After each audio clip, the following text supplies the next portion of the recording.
Hundreds of prisoners quietly climbed onto the roof of the train. Under the cover of night, they launched a surprise attack on the resting German soldiers. The Germans were completely caught off guard. They had no chance to fight back. The prisoners quickly took control of the train, but before they could escape, another train full of German soldiers approached from behind. To avoid revealing themselves, the prisoners quickly loaded the bodies into the train cars. Then, they forced the German conductor to start the train and keep moving forward. Through questioning the German officers, they learned they would pass 5 stations along the route. At each station, a German officer had to personally get a travel pass. Because the train behind them was following closely, they couldn't take a detour to escape. They had no choice but to follow the route. As the next station neared, Mark decided to have the priest, who spoke fluent German, pretend to be a German officer to get the travel pass. Soon, the train pulled into the station. The priest, with 2 guards, got off the train, commanding the German soldiers to distribute food like a real officer. Then, he went to the dispatch office to collect the pass, but the clerk wanted to check his identification. The priest didn't have any. He noticed the clerk's uniform was messy.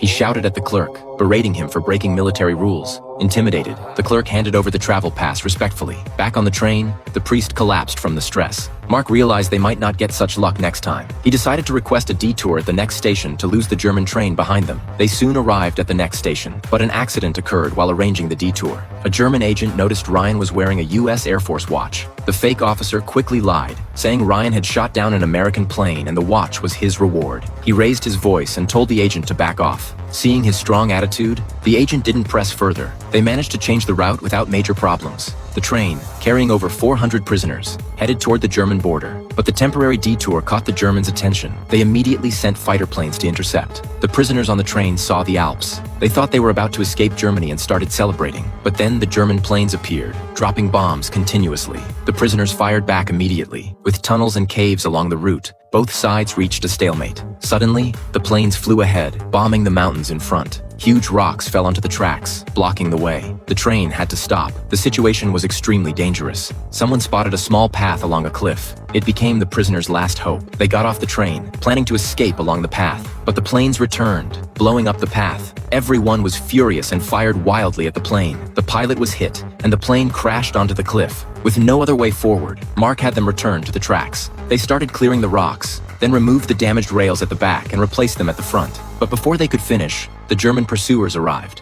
Seeing the destroyed tracks ahead, the Germans ordered all soldiers to continue on foot. But the prisoners had already evacuated. They waited at the tunnel entrance, and when the German soldiers stepped out, the prisoners attacked fiercely. The unprepared Germans suffered heavy casualties and were forced to retreat into the tunnel. At that moment, the train whistle sounded. The front tracks were repaired. Mark covered the prisoners as they boarded the train one by one. The German commander could only watch helplessly as the train carrying 400 prisoners left German territory.